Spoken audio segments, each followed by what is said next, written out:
ನಮಸ್ಕಾರ ಫ್ರೆಂಡ್ಸ್, ನಾನು ನಿಮ್ಮ ಮಂಜುನಾಥ ಮಡಗಟ್ಟಿ. ಕನ್ನಡ ವ್ಯಾಕರಣ ವಿಡಿಯೋ ಸರಣಿ ಭಾಗ 8ರಲ್ಲಿ ಸಮಾಸದ ಮುಂದುವರಿದ ಭಾಗವಾಗಿ ಸಮಾಸದ ಪ್ರಕಾರಗಳನ್ನು ನಾನು ನಿಮಗೆ ಇವತ್ತು ಪರಿಚಯಿಸ್ತಾ ಇದ್ದೀನಿ.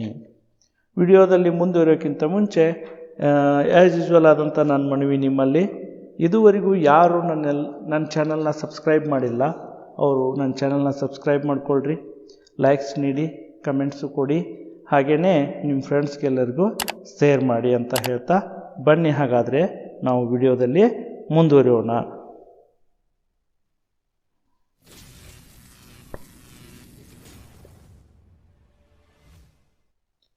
ಸಮಾಸ. ಈಗಾಗಲೇ ನಾನು ನಿಮಗೆ ಸಮಾಸದಲ್ಲಿ ಒಟ್ಟು 8 ಪ್ರಕಾರಗಳಿದ್ದಾವೆ ಅಂತ ಹೇಳಿದ್ದೀನಿ. ಆ 8 ಪ್ರಕಾರಗಳಲ್ಲಿ ಮೊದಲನೆಯ ಪ್ರಕಾರವಾಗಿರ್ತಕ್ಕಂತಹ ತತ್ಪುರುಷ ಸಮಾಸವನ್ನು ಮತ್ತು ಎರಡನೆಯ ಪ್ರಕಾರವಾಗಿರ್ತಕ್ಕಂತಹ ಕರ್ಮಧಾರಯ ಸಮಾಸವನ್ನು ನಾನು ನಿಮಗೆ ಭಾಗ 7ನೇ ವಿಡಿಯೋದಲ್ಲಿ ಈಗಾಗಲೇ ನಿಮಗೆ ಪರಿಚಯಿಸಿದ್ದೇನೆ. ಅದರ ನಂತರ ಇರ್ತಕ್ಕಂತಹ ಇನ್ನು ಮಿಕ್ಕ 6 ಸಮಾಸದ ಪ್ರಕಾರಗಳನ್ನು ನಾನು ನಿಮಗೆ ಈ ವಿಡಿಯೋದಲ್ಲಿ ಪರಿಚಯಿಸಲು ಹೊರಟಿದ್ದೇನೆ. ಅವೇ 6 ಯಾವ್ಯಾವು ಅಂದರೆ ದ್ವಿಗು ಸಮಾಸ, ಕ್ರಿಯಾ ಸಮಾಸ, ಗಮಕ ಸಮಾಸ, ಅಂಶಿ ಸಮಾಸ, ದ್ವಂದ್ವ ಸಮಾಸ ಮತ್ತು ಬಹುರ್ವಿ ಸಮಾಸ. ಇವುಗಳನ್ನು ಕುರಿತು ನಾವು ಈ ವಿಡಿಯೋದಲ್ಲಿ ಇವತ್ತು ನೋಡೋಣ. ಹಾಗಾದರೆ ಸಮಾಸದ 3ನೇ ಪ್ರಕಾರವಾಗಿರ್ತಕ್ಕಂತಹ ದ್ವಿಗು ಸಮಾಸವನ್ನು ಈಗ ನೋಡೋಣ. ಏನು ದ್ವಿಗು ಸಮಾಸ ಅಂದರೆ, ಪೂರ್ವ ಪದವು ಸಂಖ್ಯಾವಾಚಕ ನಾಮವಾಗಿದ್ದು, ಇಲ್ಲಿ ನಾಮ ಅಂದರೆ ನಾಮಪದ ಅಂತ ತಿಳ್ಕೋಬೇಕು, ಉತ್ತರ ಪದವಾದ ನಾಮಪದದೊಂದಿಗೆ ಸೇರಿ ಸಮಾಸವಾದರೆ ಅದು ದ್ವಿಗು ಸಮಾಸ. ಅಂದರೆ ಪೂರ್ವಪದ ಸಂಖ್ಯೆಯನ್ನು ಹೇಳುವಂತಹ ಪದವಾಗಿರಬೇಕು.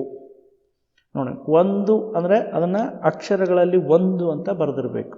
ನಾನು ನಿಮಗೆ ನಾಮಪದಗಳ ಬಗ್ಗೆ ಹೇಳಬೇಕಾದಾಗ ಈ ಸಂಖ್ಯಾವಾಚಕ ನಾಮಪದಗಳನ್ನು ತಿಳಿಸಿದ್ದೇನೆ. ಆ ಸಂಖ್ಯಾವಾಚಕ ನಾಮಪದಗಳು ಪೂರ್ವ ಪದದಲ್ಲಿರಬೇಕು.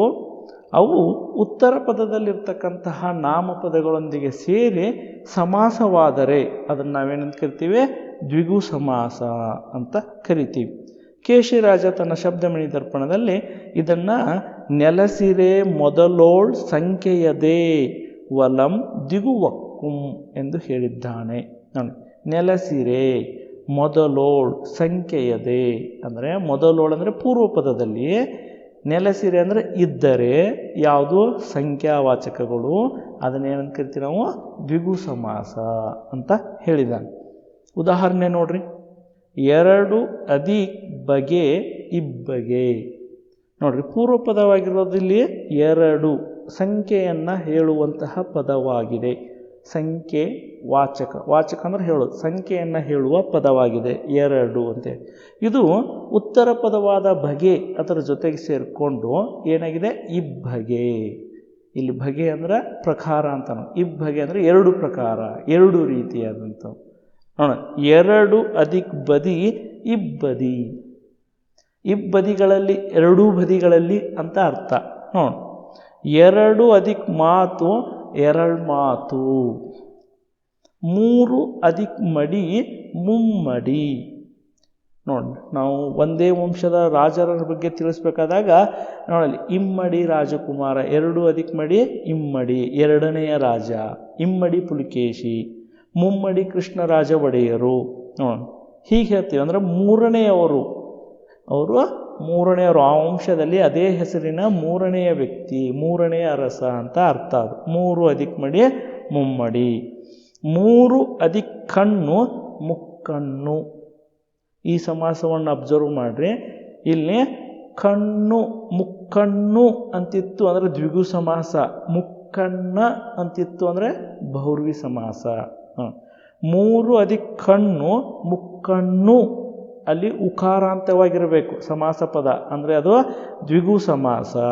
ಅಂದರೆ 3 ಕಣ್ಣನ್ನು ಹೊಂದಿದ್ದಾನೆ ಅಂತ ಅರ್ಥ. ನೋಡಿ, 3 ಅಧಿಕ್ ಕಣ್ಣು 3 ಅಂದರೆ 3 ಕಣ್ಣು ಅಂತ ಅರ್ಥ. ಅಲ್ಲಿ 3 ಅಧಿಕ್ ಕಣ್ಣನ್ನು ಹೊಂದಿದ್ದಾನೆ ಅಂತ ಅರ್ಥ ಬರೋ ಹಾಗೆ ಮುಕ್ಕಣ್ಣ ಅಂದರೆ ಬಹುರ್ವಿ ಸಮಾಸ. ಮುಕ್ಕಣ್ಣ ಬಹುರ್ವಿ ಸಮಾಸ, ಮುಕ್ಕಣ್ಣು ದ್ವಿಗು ಸಮಾಸ. 4 ಅಧಿಕ್ ಮಡಿ ನಾಲ್ವಡಿ. 3 ಅಧಿಕ್ ಘಾವುದ ಮೂಘಾವುದ. ಸಪ್ತವಾದ ಅಧಿಕ್ ಸ್ವರ ಸಪ್ತಸ್ವರ. ಸಪ್ತವಾದ ಅಧಿಕ್ ಪದಿ ಸಪ್ತಪದಿ. ದಶವಾದ ಅಧಿಕ್ ಆನನ ದಶಾನನ. ನೋಡಿ, ಆನನ ಅಂದರೆ ಮುಖ, ಅದಕ್ಕೆ ದಶ ಅಂದರೆ 10 ಮುಖಗಳನ್ನು ಹೊಂದಿದ್ದಾನೆ, ದಶಾನನ. ಏಕ ಅಧಿಕ್ ದಂತ ಏಕದಂತ. 4 ಅಧಿಕ್ ದೆಸೆ 4 ದೆಸೆ. 4 ಅಧಿಕ್ ಮೊಗ 4 ಮೊಗ. 5 ಅಧಿಕ್ ವಡಿ 5 ವಡಿ. ಬಹಳ ಸಿಂಪಲ್ ಆಗಿ ಅಂದರೆ ಏನು ಹೇಳೋದು, ಪೂರ್ವ ಪದದಲ್ಲಿ ಸಂಖ್ಯಾವಾಚಕ ನಾಮ ಪ್ರಕೃತಿ ಅಥವಾ ನಾಮಪದವಿದ್ದರೆ ಅದನ್ನು ನಾವೇನಂತ ಕರಿತೀವಿ, ದ್ವಿಗು ಸಮಾಸ ಅಂತ ಕರೆಯುತ್ತೇವೆ. ಉತ್ತರ ಪದದಲ್ಲಿ ಅರ್ಥ ಪ್ರಧಾನವಾಗಿದ್ದರೆ ತತ್ಪುರುಷ ಸಮಾಸ. ಪೂರ್ವ ಪದವು ಗುಣವಾಚಕವಾಗಿದ್ದರೆ ಕರ್ಮಧಾರಯ ಸಮಾಸ. ಪೂರ್ವ ಪದವು ಸಂಖ್ಯಾವಾಚಕವಾಗಿದ್ದರೆ ಅದು ದ್ವಿಗು ಸಮಾಸ. ಇನ್ನು ನೆಕ್ಸ್ಟ್ ಮುಂದಿನ ಸಮಾಸವೆಂದರೆ 4ನೇ ಪ್ರಕಾರ ಅಂಸಿ ಸಮಾಸ. ಅಂಸಿ ಸಮಾಸ ಅಂದರೆ ಪೂರ್ವ ಪದವು ಇಡೀ ವಸ್ತುವನ್ನು ಸೂಚಿಸುವ ನಾಮವಾಗಿದ್ದು ಉತ್ತರ ಪದವು ಅದರ ಒಂದು ಭಾಗವನ್ನು ಸೂಚಿಸುವ ನಾಮವಾಗಿರಬೇಕು.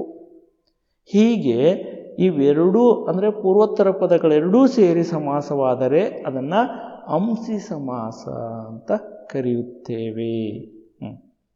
ಈ ಅಂಸಿ ಸಮಾಸವನ್ನು ಆವಯೀಭಾವ ಸಮಾಸ ಅಂತಲೂ ಕರೆಯುತ್ತಾರೆ. ಅದನ್ನು ಯಾಕೆ ಅಂತಲೂ ಹೇಳ್ತೀನಿ ನಿಮಗೆ. ನೋಡಿ, ಪೂರ್ವ ಪದ ಒಂದು ಇಡಿಯಾದ ವಸ್ತುವನ್ನು ಹೇಳ್ತಾ ಇರಬೇಕು, ಉತ್ತರ ಪದ ಆ ಇಡಿಯಾದ ವಸ್ತುವಿನ ಒಂದು ಭಾಗವನ್ನು ಹೇಳ್ತಾ ಇರಬೇಕು, ಅಂದರೆ ಸೂಚಿಸ್ತಾ ಇರಬೇಕು. ಹಾಗೆ ಇಡಿಯಾದ ವಸ್ತು ಅದರ ಒಂದು ಭಾಗವನ್ನು ಸೂಚಿಸುವ ಪದ, ಎರಡೂ ಪದಗಳು ಸೇರಿ ಸಮಾಸವಾದರೆ ಅದನ್ನು ಏನಂತ ಕರಿತೀವಿ ನಾವು, ಅಂಸಿ ಸಮಾಸ ಅಂತ ಕರೆಯುತ್ತೇವೆ. ಉದಾಹರಣೆ ನೋಡಿದಾಗ ಇನ್ನೂ ಕ್ಲಿಯರ್ ಆಗುತ್ತೆ ನಿಮಗೆ.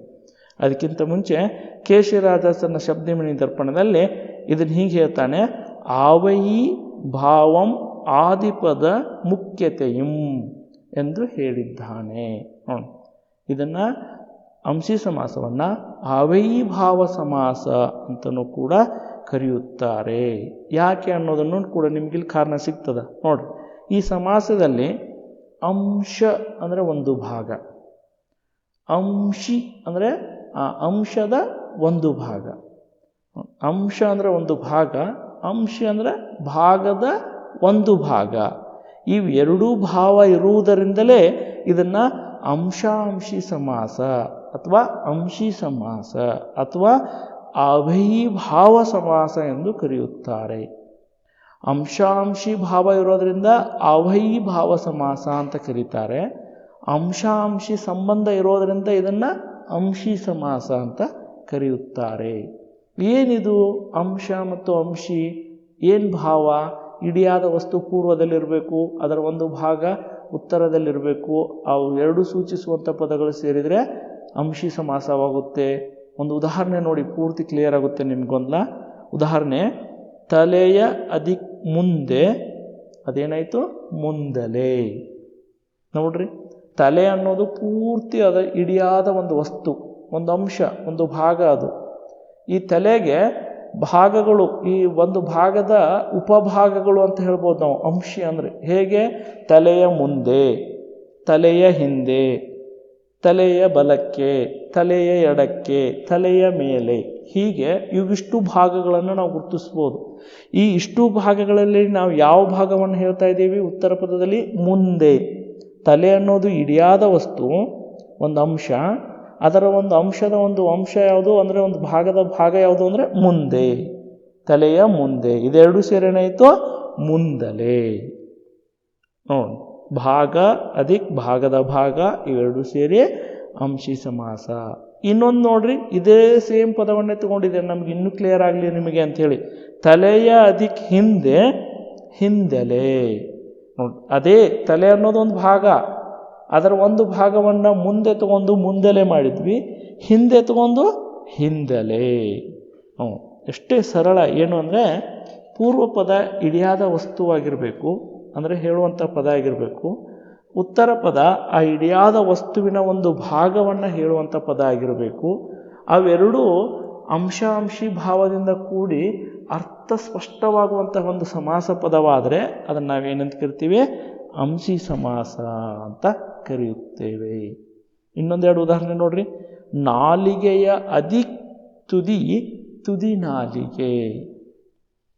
ಮತ್ತೊಂದು ಉದಾಹರಣೆ ನೋಡ್ರಿ. ಇರುಳಿನ ಅದಿಕ್ ನಡು ನಟ್ಟಿರುಳು. ನೋಡಿ, ಇರುಳಿನಲ್ಲಿ ಇರುಳಿನ ಆರಂಭ, ಆಮೇಲೆ ಇರುಳಿನ ಅಂದರೆ ಆರಂಭ ನೋಡಿ ಮಧ್ಯರಾತ್ರಿ, ಆಮೇಲೆ ಬೆಳಗಿನ ರಾತ್ರಿ ಅಂದರೆ ಬೆಳಗಿನ ಸಮಯ, ಅಂತಿಮ ರಾತ್ರಿ ಅಂತ ಕರಿತೀವಿ. ಆದರೆ ನಾವು ಅತಿ ಹೆಚ್ಚಾಗಿ ಬಳಕೆ ಮಾಡೋದು ಮಧ್ಯರಾತ್ರಿ, ನಟ್ಟಿರುಳು ಈ ಪದವನ್ನು. ಇರುಳಿನ ಅದಿಕ್ ನಡು ನಟ್ಟಿರುಳು. ಈ ಕ್ಲಿಯರ್ ಆಯಿತು ಅನ್ಕೋತೀನಿ.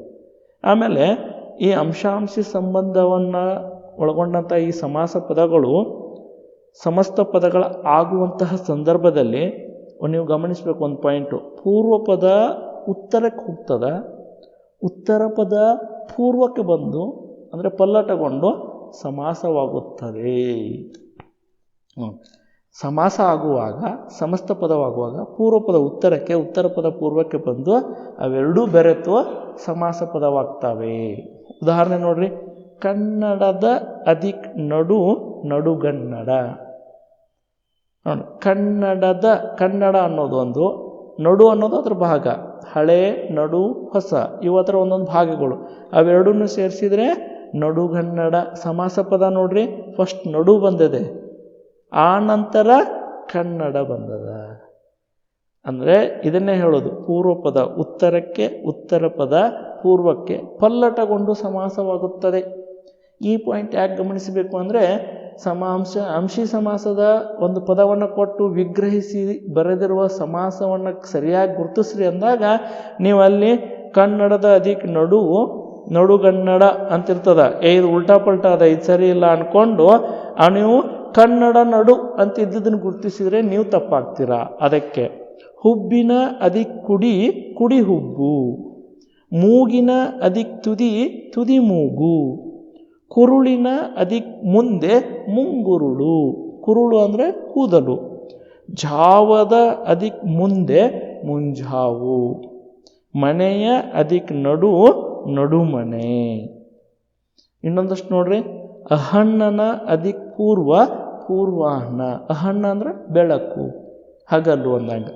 ಅಹಣ್ಣನ ಅದಿಕ್ ಮಧ್ಯೆ ಮಧ್ಯಾಹ್ನ, ಅಹಣ್ಣನ ಅದಿಕ್ ಅಪರ ಅಪರಾಹ್ನ, ನೆತ್ತಿಯ ಅದಿಕ್ ನಡು ನಡುನೆತ್ತಿ, ಬೆಟ್ಟದ ಅದಿಕ್ ತುದಿ ತುದಿ ಬೆಟ್ಟ, ಕಣ್ಣಿನ ಅದಿಕ್ ಕಡೆ ಕಡೆಗಣ್ಣು. ಇವಿಷ್ಟು ಅಂಶಿ ಸಮಾಸಕ್ಕೆ ಉದಾಹರಣೆಗಳು. ಎಲ್ಲ ಉದಾಹರಣೆಗಳನ್ನು ಗಮನಿಸಿರಿ. ಪೂರ್ವ ಪದ ಉತ್ತರಕ್ಕೆ, ಉತ್ತರ ಪದ ಪೂರ್ವಕ್ಕೆ ಪಲ್ಲಟಗೊಂಡು ಸಮಾಸವಾಗಿರುವ ಸಮಸ್ತ ಪದವನ್ನು ನೀವಿಲ್ಲಿ ನೋಡಬಹುದು. ಇನ್ನೊಂದು ಪಾಯಿಂಟ್ ಗಮನಿಸ್ರಿ. ಈ ಸಮಾಸದಲ್ಲಿ ಎಲ್ಲ ಪದಗಳು ಅಂದರೆ ಪೂರ್ವ ಪದಗಳು ಮತ್ತು ಪೂರ್ವ ಪದಗಳ ಎಲ್ಲವೂ ಷಷ್ಠಿ ವಿಭಕ್ತಿ ಪ್ರತ್ಯಯ ಮತ್ತು ಸಂಬಂಧಕಾರಕವನ್ನು ಹೊಂದಿದ್ದಾವೆ. ಕನ್ನಡದ ಅದಿಕ್ ನಡು, ಅಲ್ಲಿ ಪೂರ್ವ ಪದದ ಕೊನೆಯ ವಿಭಕ್ತಿ ಪ್ರತ್ಯಯ ಯಾವುದಿದೆ? ಅದರ ಕಾರಕ ಯಾವುದು? ಸಂಬಂಧ. ಅಂದರೆ ಈ ಅಂಶಾಂಶಿ ನೋಡ್ರಿ, ಇದೊಂದು ಇಡಿಯಾದ ವಸ್ತು, ಇದರ ಸಂಬಂಧವನ್ನು ಹೊಂದಿರೋ ಒಂದು ಭಾಗ. ಅದಕ್ಕೆ ಇಲ್ಲಿ ಕಾರಕ ಯಾವುದು ಬಳಕೆಯಾಗಿದೆ? ಸಂಬಂಧ ಕಾರಕ, ಷಷ್ಠಿ ವಿಭಕ್ತಿ ಪ್ರತ್ಯಯ ಬಳಕೆಯಾಗಿದೆ. ನೀವು ವಿಗ್ರಹಿಸುವಾಗ ಷಷ್ಠಿ ವಿಭಕ್ತಿ ಪ್ರತ್ಯಯ ಸಂಬಂಧ ಕಾರಕ ಅಲ್ಲಿ ಬರುವ ಹಾಗೆಯೇ ಅದನ್ನೇನು ಮಾಡಬೇಕು? ವಿಗ್ರಹಿಸಬೇಕು. ಇಲ್ಲ ಅವುಗಳನ್ನು ನೀವು ಗುರುತಿಸ್ಕೋಬಹುದು. ಅಂಶಿ ಸಂಬಂಧ ಹೊಂದಿರುವ ಅಂಶಿ ಸಮಾಸವನ್ನು ಗುರುತಿಸೋಕೆ ಇದನ್ನೊಂದು ನೀವು ಕ್ಲೂ ಆಗಿಯೂ ಕೂಡ ನೋಡ್ಕೋಬಹುದು. ನೆಕ್ಸ್ಟ್ 5ನೇ ಸಮಾಸ ಯಾವುದು ಅಂದರೆ ದ್ವಂದ್ವ ಸಮಾಸ. ಬಹಳ ಸಿಂಪಲ್ ಆಗಿರುವಂಥ ಸಮಾಸ. ಈಸಿಯಾಗಿ ನೀವು ಗುರುತಿಸೋಕೆ ನೀವು ಇದನ್ನು ಸಾಧ್ಯ ಆಗುತ್ತೆ. ಹೇಗೆ? ಪೂರ್ವೋತ್ತರ ಪದಗಳ ಅರ್ಥ ಪ್ರಧಾನವಾಗಿದ್ದರೆ ಅದು ದ್ವಂದ್ವ ಸಮಾಸ. ಅಂದರೆ ಇಲ್ಲಿ ವಿಗ್ರಹಿಸಿದಾಗ ಎಲ್ಲ ಪದಗಳ ಅರ್ಥ ಪ್ರಧಾನವಾಗಿತ್ತು ಅಂದರೆ, ಎಲ್ಲ ಪದಗಳಿಗೂ ಅರ್ಥ ಸಮಾನವಾಗಿತ್ತು ಅಂದರೆ ಅದನ್ನೇನಂತ ಕರಿತೀವಿ ನಾವು? ದ್ವಂದ್ವ ಸಮಾಸ. 8 ಸಮಾಸಗಳಲ್ಲಿ ಎಲ್ಲ ಪದಗಳ ಅರ್ಥ ಪ್ರಧಾನವಾಗಿರುವ ಏಕೈಕ ಸಮಾಸ ಯಾವುದು ಅಂದರೆ ದ್ವಂದ್ವ ಸಮಾಸ. ಕೇಶಿರಾಜ ಇದನ್ನು ತನ್ನ ಶಬ್ದಮಣಿ ದರ್ಪಣದಲ್ಲಿ ಪದಾರ್ಥದ ಗಡನಂ ದ್ವಂದ್ವಂ ಎನಿಪ್ಪು ಅಂತ ಹೇಳಿದ್ದಾನೆ. ಇಲ್ಲಿ ಪದಾರ್ಥ ಅಂದರೆ ಪದಗಳ ಅರ್ಥ, ಗಡನ ಅಂದರೆ ಸಮೂಹ, ಆ ಎಲ್ಲ ಪದಗಳ ಸಮೂಹದ ಅರ್ಥ ಪ್ರಧಾನವಾಗಿತ್ತು ಅಂದರೆ ಇಲ್ಲಿ ಅದನ್ನೇನಂತ ತಿಳ್ಕೊಂಡ್ಬಿಡ್ರಿ ನೀವು, ದ್ವಂದ್ವ ಸಮಾಸ ಅಂತ ಹೇಳಿದ. ಇನ್ನೊಂದು ನೀವು ಇಲ್ಲಿ ಗಮನಿಸಬೇಕು, ದ್ವಂದ್ವ ಸಮಾಸದ ವಿಶೇಷತೆ ಅಂದರೆ ಸಮಾಸ ಪದ ಆಗಿರುತ್ತಲ್ಲ, ಆ ಪದ ಬಹುವಚನದಿಂದ ಕೂಡಿರುತ್ತದೆ. ನೀವು ಇದನ್ನು ಕೂಡ ದ್ವಂದ್ವ ಸಮಾಸವನ್ನು ಗುರುತಿಸೋಕೆ ಒಂದು ಕ್ಲೂ ರೀತಿಯಲ್ಲಿ ಬಳಸ್ಕೋಬಹುದು. ಉದಾಹರಣೆ ನೋಡ್ರಿ, ಗಿಡವು ಅಧಿಕ್ ಮರವು ಅಧಿಕ್ ಬಳ್ಳಿಯು, ಗಿಡ ಮರ ಬಳ್ಳಿಗಳು. ಇಲ್ಲಿ ಸರ್ 3 ಪದ ಅದಾವಲ್ರಿ, ಉತ್ತರ ಪದ ಯಾವುದು, ಪೂರ್ವ ಪದ ಯಾವುದು ಅಂದರೆ ಮೊದಲನೇದು ಗಿಡವು ಅಂತಿದೆಯಲ್ಲ, ಇದು ಪೂರ್ವ ಪದ. ಅದರ ನಂತರದಲ್ಲಿ ಎಷ್ಟು ಬೇಕಾದಷ್ಟು ನಾಮಪದಗಳು ಬರಲಿ, ಅವೆಲ್ಲವೂ ಏನೋ ಉತ್ತರ ಪದಗಳೇ. ಅಂದರೆ ಇಲ್ಲಿ ಮರವು ಅಧಿಕ್ ಬಳ್ಳಿಯು ಇವೆಲ್ಲವೂ ಉತ್ತರ ಪದಗಳೇ. ಆಮೇಲೆ ನೋಡಿ, ಸಮಾಸ ಪದ ಬಹುವಚನದಿಂದ ಅಂತ್ಯವಾಗಿದೆ. ಭೀಮನು ಅಧಿಕ್ ಅರ್ಜುನನು ಭೀಮಾರ್ಜುನರು. ಕೆರೆಯು ಅಧಿಕ್ ಹಳ್ಳವು ಅಧಿಕ್ ಬಾವಿಯು ಕೆರೆ ಹಳ್ಳ ಬಾವಿಗಳು. ರಾಮನು ಅಧಿಕ್ ಲಕ್ಷ್ಮಣನು ಅಧಿಕ್ ಸೀತೆಯು ರಾಮ ಲಕ್ಷ್ಮಣ ಸೀತೆಯರು. ಸೂರ್ಯನು ಅಧಿಕ್ ಚಂದ್ರನು ಸೂರ್ಯಚಂದ್ರರು. ತಂದೆಯು ಅಧಿಕ್ ತಾಯಿಯು ತಂದೆ ತಾಯಿಯರು. ಹೀಗೆ ಎಲ್ಲ ಪದಗಳ ಅರ್ಥ ಪ್ರಧಾನವಾಗಿತ್ತು ಅಂದರೆ ಅದನ್ನು ದ್ವಂದ್ವ ಸಮಾಸ ಅಂತ ಕರಿತೀವಿ. ಮತ್ತು ಸಮಸ್ತ ಪದವು ಬಹುವಚನದಿಂದ ಕೂಡಿತ್ತು ಅಂದರೂ ಸಹ ಅದನ್ನು ಏನಂತ ಕರಿತೀವಿ ನಾವು, ದ್ವಂದ್ವ ಸಮಾಸ ಅಂತ ಕರೆಯುತ್ತೇವೆ. ಇನ್ನು 6ನೆಯ ಸಮಾಸ ಅಂದರೆ ಬಹುರ್ವಿ ಸಮಾಸ. ಇದು ಕೂಡ ಬಹುಮುಖ್ಯವಾದ ಸಮಾಸ. ಪರೀಕ್ಷಾ ದೃಷ್ಟಿಯಿಂದ ಅತಿ ಹೆಚ್ಚು ಇಲ್ಲೂ ಕೇಳುವಂತಹ ಉದಾಹರಣೆಗಳು ಇದ್ದಾವೆ. ಏನು ಹಂಗಾರೆ ಬಹುರ್ವಿ ಸಮಾಸ ಅಂದರೆ, ಪೂರ್ವೋತ್ತರ ಪದಗಳು ಅರ್ಥಸ್ಪಷ್ಟತೆಗಾಗಿ ಬೇರೊಂದು ಸಮಸ್ತ ಪದವನ್ನು ಬಯಸುತ್ತಿದ್ದರೆ ಅದನ್ನು ಬಹುರ್ವಿ ಸಮಾಸ ಎನ್ನುವರು. ಪೂರ್ವ ಮತ್ತು ಉತ್ತರ ಎರಡೂ ಪದಗಳು ಸೇರಿ ಒಂದು ಸಮಾಸ ಪದ ಆಗಿರ್ತದ, ಆದರೆ ಅರ್ಥಸ್ಪಷ್ಟತೆಗೋಸ್ಕರ ಇನ್ನೊಂದು ಪದವನ್ನು ಬಯಸ್ತಾ ಇರ್ತದ. ಆ ಪದ ಬಳಕೆ ಮಾಡಿದಾಗ ಮಾತ್ರ ಆ ಪದಕ್ಕೆ, ಸಮಸ್ತ ಪದಕ್ಕೆ ಅರ್ಥಸ್ಪಷ್ಟತೆ ಒದಗುತ್ತದೆ. ಅಂತಹ ಸಂದರ್ಭದಲ್ಲಿ ಉಂಟಾಗಿರುವಂತಹ ಸಮಾಸ ಪದಗಳನ್ನು ನಾವು ಬಹುರ್ವಿ ಸಮಾಸ ಅಂತ ಕರೆಯುತ್ತೇವೆ. ಇದನ್ನು ಹೀಗೂ ವ್ಯಾಖ್ಯಾನ ಮಾಡ್ಬೋದು. ಅನ್ಯ ಪದದಲ್ಲಿ ಅರ್ಥ ಪ್ರಧಾನವಾಗಿದ್ದರೆ, ಅನ್ಯ ಅಂದರೆ ಪೂರ್ವೋತ್ತರ ಪದಗಳನ್ನು ಹೊರತುಪಡಿಸಿ ಬೇರೊಂದು ಪದ, ಅದರಲ್ಲಿ ಅರ್ಥ ಪ್ರಧಾನವಾಗಿದ್ದರೆ ಅದನ್ನು ಏನು ಕರಿತೀವಿ ನಾವು, ಬಹುರ್ವಿ ಸಮಾಸ. ಇದನ್ನು ಕೇಶಿರಾಜ ತನ್ನ ಶಬ್ದಮಣಿ ದರ್ಪಣದಲ್ಲಿ ಹೀಗೆ ವ್ಯಾಖ್ಯಾನಿಸ್ತಾನೆ. ಪದನೆರಡು ಫಲವು ಮೇನ್ ಪರಪದಾರ್ಥಂ ಬಯಸುತ್ತಿರೆ ಬಹುರ್ವಿ ಎಂದು ಹೇಳಿದ್ದಾನೆ. ಪದನೆರಡು ಇಲ್ಲಿ ಯಾವುವು ಅಂದರೆ ಪೂರ್ವಪದ ಮತ್ತು ಉತ್ತರ ಪದಗಳೆರಡು. ಫಲವು ಮೇನ್ ಪರಪದಾರ್ಥಂ, ಅವೆರಡೂ ಸೇರಿಕೊಂಡು ಸಮಾಸ ಆಗುವಾಗ ಪರಪದಾರ್ಥ ಬೇರೊಂದು ಪದದ ಅರ್ಥವನ್ನು ಬಯಸುತ್ತಾ ಇದ್ದರೆ ಅದನ್ನು ಬಹುರ್ವಿ ಸಮಾಸ ಅಂತ ಇವನು ಕೂಡ ಹೇಳಿದ. ನೋಡ್ರಿ, ಉದಾಹರಣೆ ನೋಡ್ರಿ, ಶ್ವೇತವಾದ ಅಂಬರವನ್ನು ಉಳ್ಳವಳು ಯಾವಳೋ ಅವಳು ಶ್ವೇತಾಂಬರಿ.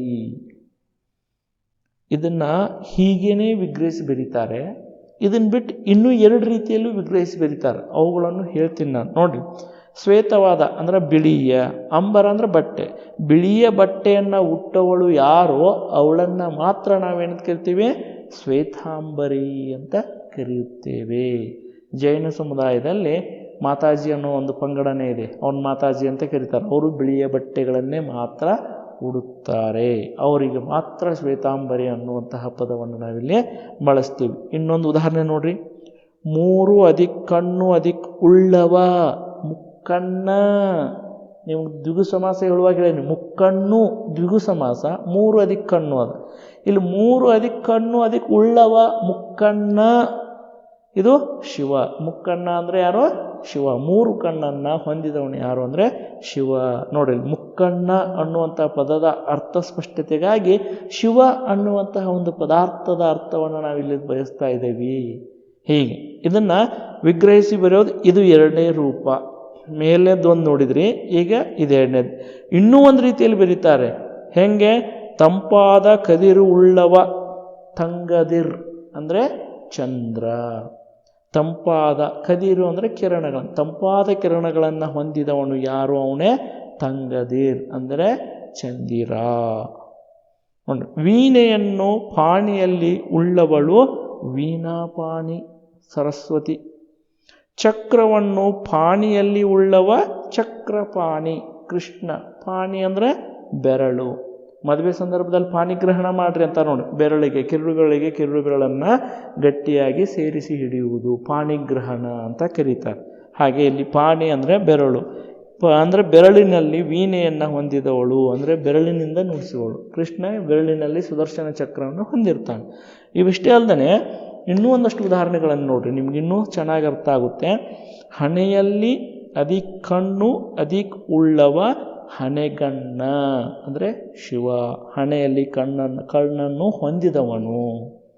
ನೀಲವಾದ ಅಧಿಕ್ ಕಂಠವನ್ನು ಅಧಿಕ್ ಉಳ್ಳವ ಅಥವಾ ನೀಲವಾದ ಕಂಠವನ್ನು ಉಳ್ಳವ ನೀಲಕಂಠ ಅಂದರೆ ಶಿವ. ಜಟೆಯಾಕಾರದ ತುರುಬನ್ನು ಹೊಂದಿದವಳು ಜಟಿಲ ಕಬರಿ. ಸೀತೆಯನ್ನು ಕರೆಯುತ್ತಾರೆ, ಶಬರಿಯನ್ನು ಕರೆಯುತ್ತಾರೆ. ಮುರ ರಾಕ್ಷಸನ ವೈರಿ ಯಾವನೋ ಅವನೇ ಮುರಾರಿ ಕೃಷ್ಣ. ಗಾಂಡೀವ ಧನಸ್ಸು ಹೊಂದಿದವನು ಯಾವನೋ ಅವನೇ ಗಾಂಡೀವಿ ಅಂದರೆ ಅರ್ಜುನ. ಕೆಂಪಾದ ಕಿರಣವನ್ನು ಉಳ್ಳವ ಕೆಂಗದಿರ್ ಅಂದರೆ ಸೂರ್ಯ. ಹೀಗೆ ಪೂರ್ವೋತ್ತರ ಪದಗಳೆಲ್ಲವೂ ಕೂಡಿಕೊಂಡು ಅರ್ಥ ಸ್ಪಷ್ಟತೆಗಾಗಿ ಬೇರೊಂದು ಪದವನ್ನು ಬಯಸ್ತಾ ಇದ್ದರೆ ಅದನ್ನು ಏನಂತ ಕರಿತೀವಿ ನಾವು? ಬಹುರ್ವಿ ಸಮಾಸ.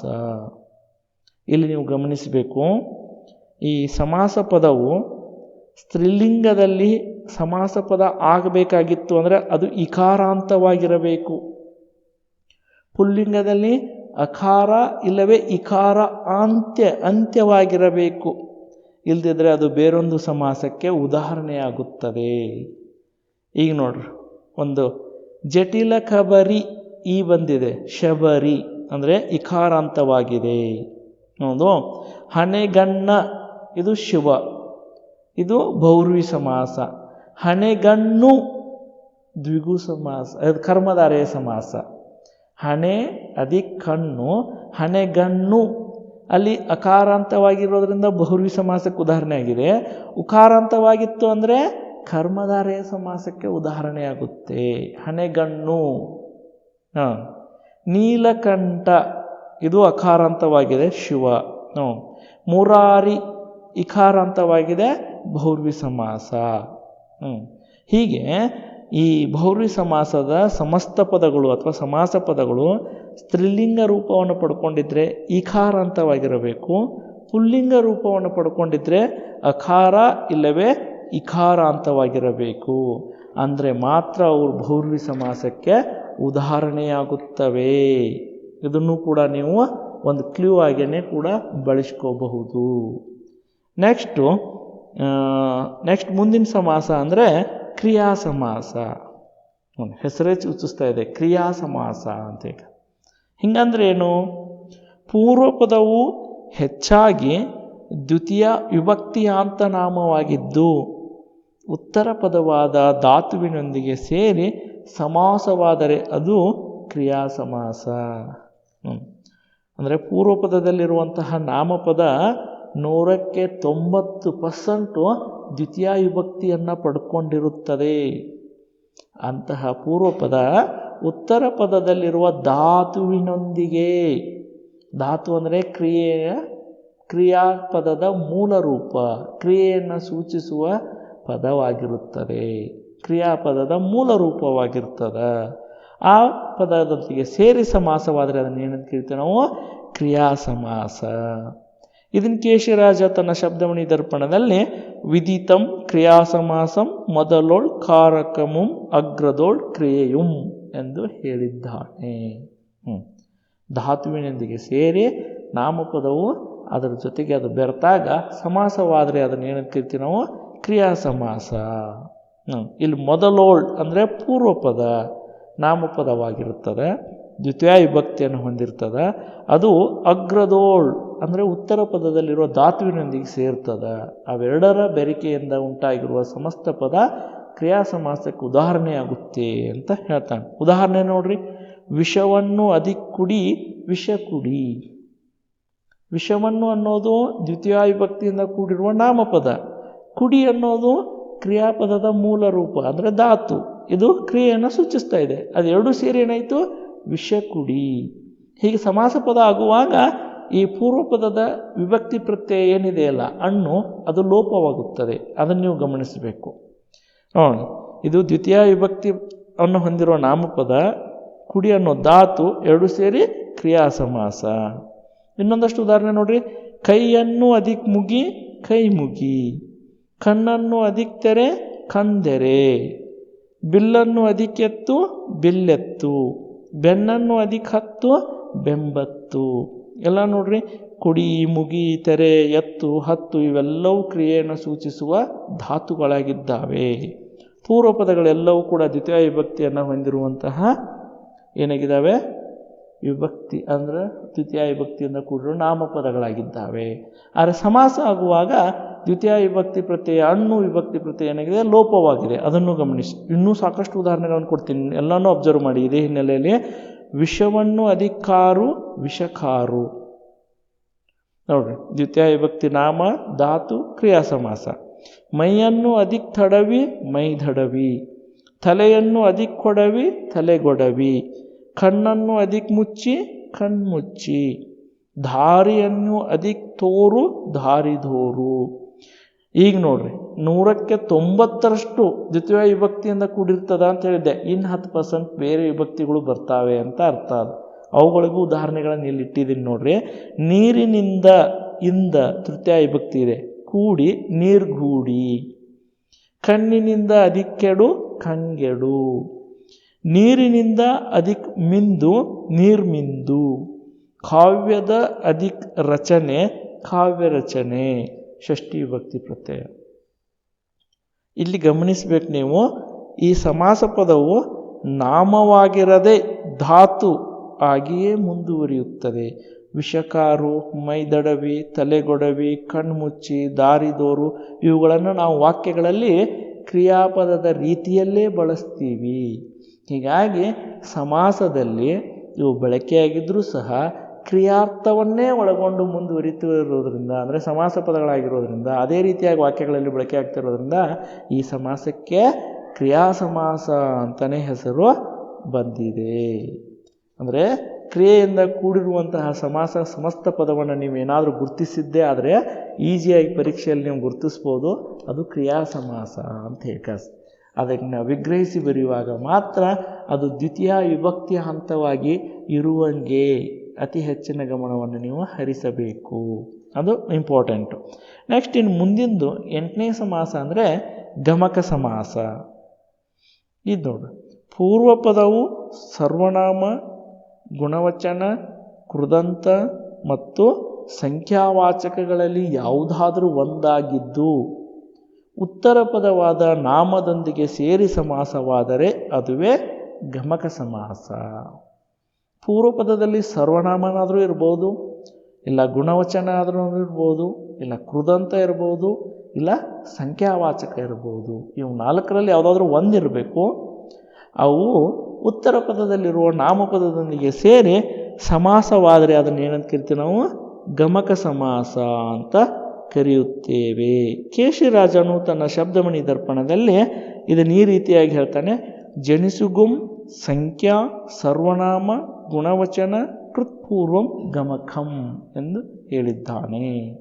ನೋಡ್ರಿ ಉದಾಹರಣೆ, ಸರ್ವನಾಮಕ್ಕೆ ಫಸ್ಟ್ ನೋಡ್ರಿ, ಅವನು ಅಧಿಕ್ ಹುಡುಗ ಆ ಹುಡುಗ, ಅದು ಅಧಿಕ್ ಮರ ಆ ಮರ, ಇವಳು ಅಧಿಕ್ ಹೆಂಗಸು ಈ ಹೆಂಗಸು. ನೋಡ್ರಿ, ನೀವು ಯಾವ್ದು ಬೇಕಾದ ಸರ್ವನಾಮ ತೊಗೊಂಡು ಅದಕ್ಕೆ ಹಚ್ಚಿರಿ, ಅದು ಸಮಾಸ ಪದದಲ್ಲಿ ಹೆಂಗಾಗ್ತದ, ಆ ಮತ್ತು ಈ ಇವೆರಡರಿಂದ ಸೇರಿ ಆ ನಾಮಪದವನ್ನು ಅಲ್ಲಿ ಬಳಕೆ ಮಾಡಿಬಿಡ್ತೀವಿ. ಹೀಗಿತ್ತು ಅಂದರೆ ಇದನ್ನು ಏನಂತ ಕರಿತೀವಿ, ಗಮಕ ಸಮಾಸ. ಇನ್ನು ಗುಣವಚನಕ್ಕೆ ನೋಡ್ರಿ, ಅಂದರೆ ಉತ್ತರ ಪದದ ಗುಣವಿಶೇಷತೆಯನ್ನು ಹೇಳ್ತಾ ಇರಬೇಕು. ಹೀಗೆ ಹೇಳಿದರೆ ಇದು ಕರ್ಮಧಾರಯಕ್ಕೆ ಉದಾಹರಣೆ ಆಗುತ್ತಲ್ರಿ. ನೋಡಿ ಆಮೇಲೆ ನಿಮಗೆ ಅದರ ಡಿಫ್ರೆನ್ಸ್ ಹೇಳ್ತೀನಿ. ಅಸಿಯ ಅಧಿಕ್ ನಡು ಅಸಿಯ ನಡು. ನೋಡಿ, ಅಸಿ ನಡು ಅಂತ ಬರೆದ್ರಿ ಕರ್ಮಧಾರಯ ಸಮಾಸ ಆಗುತ್ತೆ. ಅಸಿಯ ಅಧಿಕ್ ನಡು ಅಸಿಯ ನಡು. ಹೆಂಗೆ ಬಿಡಿಸಿರುತ್ತೋ ಹಾಗೆ ಕೂಡಿಸಿ ಬರೆದ್ರೆ ನೋಡಿ, ಅಸಿಯ ಅದಿಕ್ ನಡು ಏನೂ ಲೋಪ ಮಾಡಿಲ್ಲ, ಏನೂ ಆದೇಶ ಮಾಡಿಲ್ಲ, ಹೆಂಗಿದೇನೋ ಹಾಗೆ ಬರೆದಿದ್ದೀವಿ. ಹಿಂಗೆ ಬರೆದ್ರೆ ಮಾತ್ರ ಅದನ್ನ ಏನಂತ ಕರಿತೀವಿ ನಾವು, ಗಮಕ ಸಮಾಸ, ಗುಣವಚನಕ್ಕೆ ಉದಾಹರಣೆ ಅಂತ. ಅದನ್ನು ನೀವು ಹಸಿ ನಡು ಅಂತ ಬರೆದ್ರೆ ಕರ್ಮಧಾರಯ ಸಮಾಸಕ್ಕೆ ಉದಾಹರಣೆ ಆಗುತ್ತೆ. ಕಿರಿಯ ಅದಿಕ್ ನಾಲಿಗೆ, ಕಿರಿಯ ನಾಲಿಗೆ. ಸುಡುವುದು ಅದಿಕ್ ಕಾಡು, ಸುಡುಗಾಡು. ನೋಡ್ರಿ, ಇಲ್ಲೇ ಹೆಂಗಿದೇನೋ ಹಂಗೆ ಬರಿಬೇಕು. ಅದರಲ್ಲಿ ಸುಡುವುದು ಮಾಡಿ ಅದನ್ನು ಕಾಡು ಮಾಡಿ ಸುಡುಗಾಡು ಮಾಡಿದವು. ಸುಡು ಅದಿಕ್ ಕಾಡು ಮಾಡಿ ಸುಡುಗಾಡು ಮಾಡಿದರೂ ಕರ್ಮಧಾರಯ ಸಮಾಸಕ್ಕಾಗುತ್ತೆ. ಹೀಗಾಗಿ ಇಲ್ಲಿ ಅದಕ್ಕೆ ವಿಭಕ್ತಿ ಪ್ರತ್ಯಯವನ್ನು ಸೇರಿಸಿ ಸುಡುವುದು ಅದಿಕ್ ಕಾಡು ಸುಡುಗಾಡು ಮಾಡಿದ್ದೀವಿ. ಪರೀಕ್ಷೆಯಲ್ಲಿ ಸುಡುಗಾಡು ಕೊಟ್ಟು ಗಮಕ ಸಮಾಸ ಮತ್ತು ಕರ್ಮಧಾರಯ ಸಮಾಸ ಎರಡನ್ನೂ ಕೊಡೋದಿಲ್ಲ. ಗಮಕ ಸಮಾಸ ಕೊಟ್ಟಿರ್ತಾರೆ, ಕರ್ಮಧಾರಯ ಕೊಟ್ಟಿರೋದಲ್ಲ. ಸುಡುಗಾಡು ಕರ್ಮಧಾರಯ ಸಮಾಸಕ್ಕೆ ಉದಾಹರಣೆ ಆಗುತ್ತೆ. ಇದು ಇಲ್ಲಿ ಯಾವ ಆಪ್ಷನ್ನೇ ಇಲ್ಲ ಅನ್ನೋ ಹಾಗಿಲ್ಲ. ಯಾಕೆ, ಅದು ಗಮಕ ಸಮಾಸಕ್ಕೂ ಉದಾಹರಣೆ ಆಗುತ್ತೆ. ವಿಗ್ರಹಿಸುವುದು, ಸುಡುವುದು ಅದಿಕ್ ಕಾಡು ಸುಡುಗಾಡು ಅಂತಾನೆ. ನೋಡಿ ಇನ್ನೊಂದಷ್ಟು ನೋಡ್ರಿ, ಕೃದಂತಕ್ಕೆ ಉದಾಹರಣೆ ಅರಳುವ ಅದಿಕ್ ಮೊಗ್ಗು, ಅರಳುವ ಮೊಗ್ಗು. ಹೆಂಗಿದೇನೋ ಹಾಗೆ ಬರೆಯುವುದು.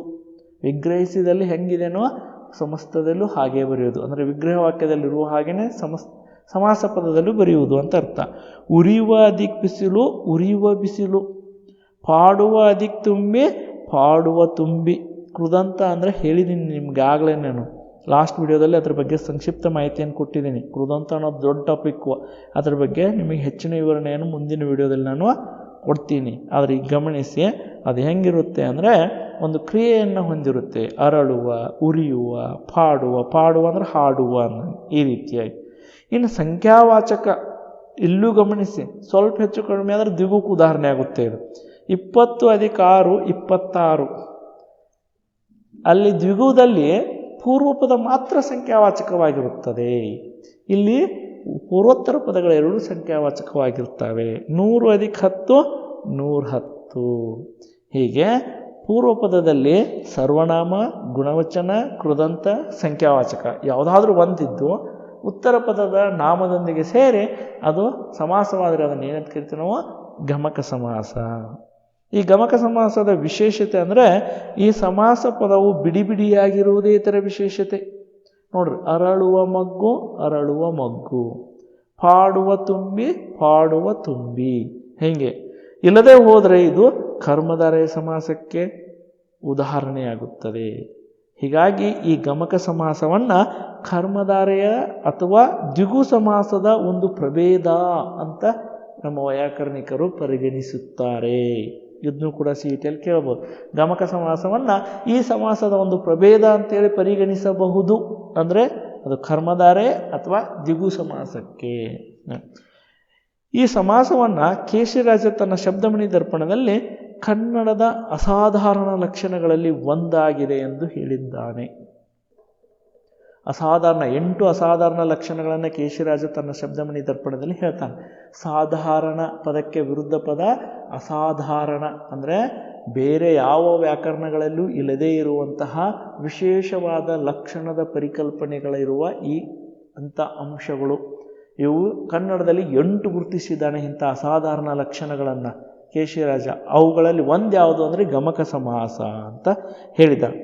ಈ ಗಮಕ ಸಮಾಸದಲ್ಲಿ ಅರಿ ಸಮಾಸವನ್ನು ಎನಿಸಬಾರದು ಎಂದು ವೈಯಾಕರಣಿಕರು ಸೂಚಿಸಿದ್ದಾರೆ. ಕೇಶಿರಾಜನು ಒಬ್ಬ ವೈಯಾಕರಣಿ, ಅವನು ಸೂಚಿಸಿದ್ದಾನೆ.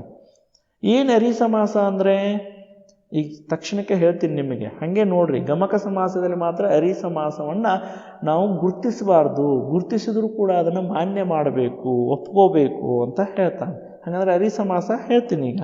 ಆದರೆ ಇನ್ನೊಂದು ಪಾಯಿಂಟ್ ನೋಡಿ, ಈ ಗಮಕ ಸಮಾಸವನ್ನು ಕುರಿತು ನಮ್ಮ ಕನ್ನಡ ವ್ಯಾಕರಣದಲ್ಲಿ ಹೇಳಿದ ಏಕೈಕ ವೈಯಾಕರಣಿ ಅಂದರೆ ಕೇಶಿರಾಜ.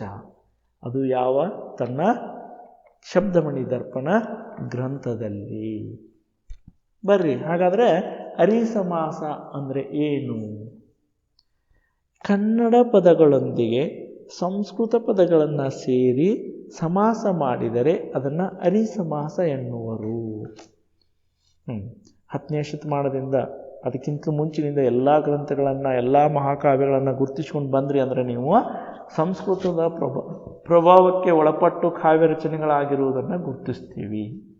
ದೇವಭಾಷೆಯಾಗಿರ್ತಕ್ಕಂತಹ ಆ ಸಂಸ್ಕೃತ ಭಾಷೆಯನ್ನು ನಾವು ಅದರ ಪ್ರಭಾವವನ್ನು ಕನ್ನಡದ ಮೇಲೆ ಆಗಿ ಆ ಪದಗಳೆಲ್ಲವೂ ಕನ್ನಡ ಭಾಷೆಯಲ್ಲೂ ಕೂಡ ಬಳಕೆಯಾಗಿರೋದನ್ನು ಗುರುತಿಸ್ತೀವಿ. ಹೀಗೆ ಆ ಸಂಸ್ಕೃತ ಮತ್ತು ಕನ್ನಡ ಎರಡೂ ಪದಗಳು ಸೇರಿಕೊಂಡು ಸಮಾಸವಾದರೆ ಅದನ್ನು ನಾವೇನಂತ ಕರಿತೀವಿ? ಅರಿಸಮಾಸ ಅಂತ ಕರೆಯುತ್ತೇವೆ. ಆ ಅರಿಸಮಾಸವನ್ನು ನಮ್ಮ ವೈಯಾಕರಣಿಕರು ನಿಷೇಧಿಸಿದ್ದಾರೆ. ಆದರೂ ಕೂಡ ಅದನ್ನು ಒಪ್ಪಿಕೊಂಡಿದ್ದಾರೆ.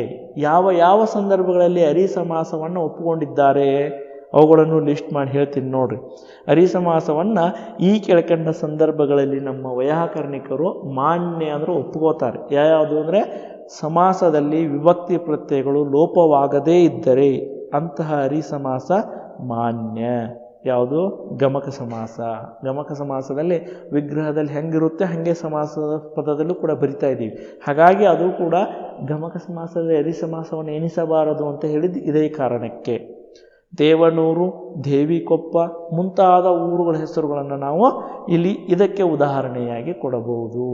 ಇಲ್ಲ ಹಸಿಯನಡು, ಉರಿಯುವ ಬಿಸಿಲು, ಹೀಗೆ ಪದಗಳನ್ನು ಕೂಡ ನಾವು ಇದಕ್ಕೆ ಉದಾಹರಣೆಯಾಗಿ ಕೊಡಬಹುದು. ಎರಡನೇದ್ದು ಅಂದರೆ ಕರ್ಮಧಾರೆಯ ಸಮಾಸದಲ್ಲಿ ಉತ್ತರ ಪದ ಸಂಸ್ಕೃತವಿದ್ದರೆ ಅರಿಸಮಾಸ ದೋಷವಿಲ್ಲ. ಕರ್ಮಧಾರೆ ಸಮಾಸದಲ್ಲೇ ಉತ್ತರ ಪದ, ಪೂರ್ವ ಪದ ಏನಿದೆಯಲ್ಲ ಗುಣವಿಶೇಷಣ ಹೇಳೋದು ಗುಣವಾಚಕದ ಇದೆಯಲ್ಲ ಅದು ಕನ್ನಡ ಪದನೇ ಆಗಿರಬೇಕು. ಉತ್ತರ ಪದ ಸಂಸ್ಕೃತ ಇದ್ದರೆ ಓಕೆ, ಪರವಾಗಿಲ್ಲ. ಇದಕ್ಕೆ ಕೆಟ್ಟ ಬುದ್ಧಿ, ಸಣ್ಣ ಬುದ್ಧಿ, ಹಸಿರು ಒಣ ಹೀಗೆ ಮುಂತಾದ ಪದಗಳನ್ನು ಗುರುತಿಸಬಹುದು. ಮೂರನೇ ಪಾಯಿಂಟು, ಕ್ರಿಯಾ ಸಮಾಸದಲ್ಲಿ ಪೂರ್ವ ಪದ ಸಂಸ್ಕೃತವಿದ್ದರೆ ಅರಿಸಮಾಸ ದೋಷವಿಲ್ಲ. ಕರ್ಮಧಾರಯದಲ್ಲಿ ಉತ್ತರ ಪದ ಸಂಸ್ಕೃತ ಇರ್ಬೋದು, ಕ್ರಿಯಾ ಸಮಾಸದಲ್ಲಿ ಪೂರ್ವ ಪದ ಅದು ಸಂಸ್ಕೃತ ಇರಬಹುದು. ಸುಖ ಬಿಡು, ಚಿಂತೆ ಬಿಡು, ಸುಖವನ್ನು ಅಧಿಕ ಬಿಡು, ಸುಖ ಬಿಡು, ಚಿಂತೆಯನ್ನು ಅಧಿಕ ಬಿಡು, ಚಿಂತೆ ಬಿಡು, ಹೀಗೆ. ನಾಲ್ಕನೇದ್ದು ಪ್ರಶಸ್ತಿ ಮತ್ತು ಬಿರುದಾವಳಿಗಳಲ್ಲಿ ಅರಿಸಮಾಸವನ್ನು ನಾವು ಎಣಿಸಬಾರದು. ಉದಾಹರಣೆಗೆ ದಳಾಧಿಪತಿ, ಅಲ್ಲಿ ಸಂಸ್ಕೃತನಾದಿರಲಿ ಕನ್ನಡದನ್ನ ಇರಲಿ, ಪೂರ್ವ ಪದ ಇರಲಿ ಬೇಕಾದ್ರೆ ಉತ್ತರ ಪದ ಇರಲಿ, ಯಾವ ಪದ ಇರಲಿ ಯಾವುದರಲ್ಲಿ ಯಾವುದಾದ್ರೂ ಒಂದಾಗಿರಲಿ, ಆಮೇಲೆ ಕನ್ನಡ ಪದ ಒಂದು ಯಾವುದಾದ್ರೂ ಇರಲಿ, ಅಲ್ಲಿ ನಾವು ಸಮಾಸ ಆದರೆ ಅದನ್ನು ಏನು ಮಾಡಬಾರ್ದು? ಅರಿಸಮಾಸ ಅಂತ ನೋಡಬಾರ್ದು. ಎಲ್ಲಿ? ಪ್ರಶಸ್ತಿ ಮತ್ತು ಬಿರುದಾವಳಿಗಳಲ್ಲಿ. ಅರಸು, ರಾಜಕುವರ, ಈ ರೀತಿಯಾದಂತಹ ಮುಂತಾದ ಪದಗಳನ್ನು. ಇನ್ನೊಂದು ಲಾಸ್ಟ್ ಇದೆ, ಪ್ರಾಚೀನ ಮಹಾಕಾವ್ಯಗಳಲ್ಲಿ ಈಗಾಗಲೇ ನಮ್ಮ ಕವಿಗಳು ಬಳಸಿರುವಂತಹ ಅರಿಸಮಾಸ ಪದಗಳನ್ನು ನಾವು ಅರಿಸಮಾಸ ಅಂತ ಗುರುತಿಸಬಾರ್ದು. ಅವುಗಳನ್ನು ಹಾಗೆಯೇ ಮಾನ್ಯ ಮಾಡಬೇಕು. ಇದು ನಾವು ಅವರಿಗೆ ತೋರಿಸುವಂತಹ ಗೌರವ. ಆದರೆ ನಾವು ಇನ್ನು ಮುಂದೆ ಈ ರೀತಿಯಾದಂತಹ ಸಮಾಸ ಪದಗಳನ್ನು ಹುಟ್ಟು ಹಾಕಬಾರ್ದು ಅಂಥೇಳಿ ಕೇಶಿರಾಜ ತನ್ನ ಶಬ್ದಮಣಿ ದರ್ಪಣದಲ್ಲಿ ಇವಿಷ್ಟು ಅರಿಸಮಾಸಕ್ಕೆ ಸಂಬಂಧಪಟ್ಟಂತಹ ಯಾವಾಗ ಮಾನ್ಯ ಮಾಡಬೇಕು ಯಾವಾಗ ಮಾನ್ಯ ಮಾಡಬಾರ್ದು ಅನ್ನೋದನ್ನು ಏನು ಮಾಡಿದ್ದಾನೆ? ತಿಳಿಸಿದ್ದಾನೆ. ಹೀಗೆ ಇದಿಷ್ಟು ಭಾಗ 8ರಲ್ಲಿ ಸಮಾಸದ ಒಟ್ಟು 6 ಪ್ರಕಾರಗಳು ಮತ್ತು ಅರಿಸಮಾಸದ ಕುರಿತು ಮಾಹಿತಿಯನ್ನು ನಾನು ನಿಮಗೆ ನೀಡಿದ್ದೇನೆ. ಮತ್ತೆ ಮುಂದಿನ ವಿಡಿಯೋದಲ್ಲಿ ಭೇಟಿಯಾಗೋಣ. ಅಲ್ಲಿಯವರೆಗೂ ಎಲ್ಲರಿಗೂ ಧನ್ಯವಾದಗಳು.